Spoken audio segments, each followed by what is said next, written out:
If I were to ask you if the same method was used to design these two layouts, you probably say yes, it was the same method. But I can tell you right now that there's two methods that have been applied to this. Now, for you to see the big difference, I want to show you what happens when users are using different devices to take a look at your content. So here on the top, you can see so far everything is okay. But as the screen gets smaller, and we want it responsive, notice what happens. At this point, the top one collapses and it changes its structure, right? But the bottom one is squished together. And this is a problem because sometimes your content here does not look great because of how it's being presented here. And as you can see, it gets even squeezed more and more and more. Whereas this one here is very easy to read because this is a tablet, and when we go even smaller, it knows when to snap. Do you see that? Now it has snapped and everything is looking great. So the main difference here is in how these two were constructed. One uses grid and the other one uses your normal default Flexbox. Now let me show you how Flexbox out of the box was used to design this. So first of all, I'm just going to go ahead and delete that and then start all over again. So I'm going to go with a 3 columns, okay, because we need to add 3 items in here. So the items we're going to add are blurbs. So I'm just going to quickly go in here and add a preset to this. Okay, so we're going to use that preset and we're just going to duplicate this a few times. Drag this over here, duplicate that, drag this over here. Whereas the top one was designed in a different way. Now, as you can see, I had to go in and do further tweaks because the spacing here does not look great. I had to use my design system to make sure that the spacing here was correct. But out of the box, you can see that it is a real big challenge to have a desired layout out of the box. So for example, I had to go into my row settings here, and then I had to set this into a content row because this is our 12 column grid. Okay.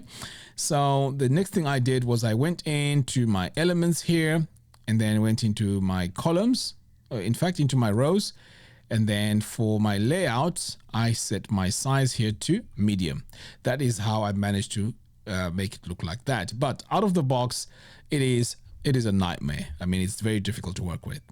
Whereas over here on the top, now check this out. This is a totally different method that I used. I used a single column like that, and then I added my blurbs. Okay, so like I did before, I'm just going to go into this blurb and give it a preset, which is that. Now I'm going to duplicate it 3 times and go back to my row settings. Next, I'm going to go into my elements and then choose the column. And notice that I have a single column, right? In my row here, I have a single column. Whereas over here, if I go into my row settings, we have 3 columns. Now, do you see how much extra code this is giving us? It is bad practice. So you need to be using rows, and then you go into this column. So in this case, I'm using what is known as auto grid. Okay, so I'm going to come over here and choose auto grid. So now my design has automatically snapped. I haven't added new columns. This is just my design. So now I can go into my rows here and set this to content row. Okay, so now they look similar to the one that's on the bottom. So the challenge comes now when you want to add extra items to our main section. So in this case, with auto grid, I can just do that and I've just added an extra item. Now, if I continue doing that, you notice now that it goes to the lower level. Okay. The reason why it's going to the lower level is because the size here is defined to make it look really, really nice in all devices. So for example, if I now go to tablet, now this is a 2 column grid. If I do that, it automatically goes to a single column grid. So the grid system here is very, very powerful. And you'll notice that I'm still using 1 column. Whereas over here, if I were to add new items, you can see here what is happening. it's going below. It's pretty much all over the place, right? So this one here is going below that. So if I want now to, for example, take a look at that in a tablet view, you see that we have a lot of inconsistencies. Now, if you want to design professional looking websites, you cannot be presenting your work like this. And this is using the out of the box features that we get with Divi 5. So you really have to use a design system for you to be able to achieve this. Now, you need to go in and create your CSS for your grid, so that at least you have a layout that looks like this out of the box, because this really looks nice. The sizing, the spacing is all correct. And this only works correctly on the mobile view. But over here, you can see it's very crammed and it doesn't look great at all. So in my case, I use my own design system. It's called KrafterPRO. I will leave a link to that in the video description below. It is very, very flexible, and I can go in and define what I really want in here. So for example, let's get rid of some of these, because the grid system does not only work on auto grid.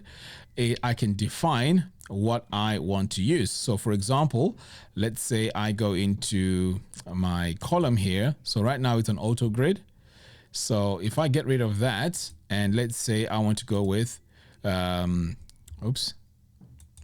different columns. So let's say I want to go with 5 columns. If I duplicate that, you can see now I have my 5 columns. But if I want to set this to 4 columns, I'm now defining how many columns I want. So this grid system here gives me the opportunity to go in and choose whatever grid system that I want. So it can be 2, 3, 4, 5, 6. But normally I use auto grid because that just works great for me.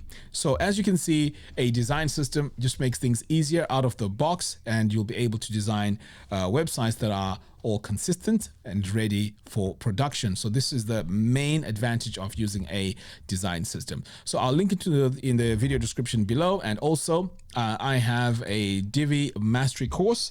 If you are someone who is learning Divi, as you know, Divi has advanced. It has so many new features added to it. So if you want a quick way to learn and get up and running with Divi 5, head over to diviuniversity.com. I have a course called Divi 5 Mastery. Now this course only costs $27, and you can see here it has 1,286 students. A lot of people are signing up for this because they want to learn how Divi works, and this course covers pretty much everything.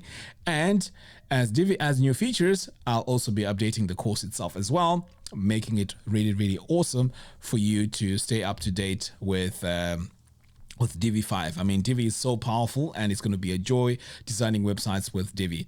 And also, as I mentioned, I will also include the KrafterPRO design system. It also has a course here to get you up and running with it.